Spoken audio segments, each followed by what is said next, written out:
Hello বন্ধুরা, তোমরা দেখো আমরা দুই বন্ধু চলে এসেছি আজকে কোথায় এক পুরাতন মন্দিরের কাছে। এটা অবস্থিত হচ্ছে যশোরের অভয়নগর খ্যাত সেই 11টি শিব মন্দির। এই এটা আবার অবস্থিত ভাটপাড়া, অভয়নগর ভাটপাড়া এলাকায়। এই দেখো আমি ঘুরঘুর ঘুরঘুর ঘুরঘুর ঘুরঘুর খেলছি।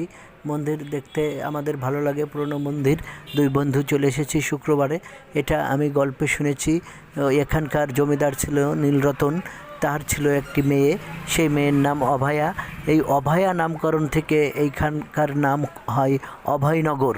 এই অভয়নগরের ভাটপাড়া খ্যাত এইখানে 11টি শিব মন্দির স্থাপন। এটারও একটা গল্প আছে। এই জমিদারের মেয়েকে অল্প বয়সে বিয়ে দিয়েছিল। বিয়ে দেওয়ার পরে মেয়েটি বিধবা হয়।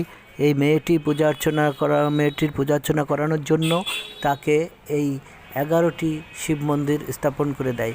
এই দেখো আমাদের বন্ধু অনিমেষ চলে এসেছে, সে আবার নায়ক ভাব। এই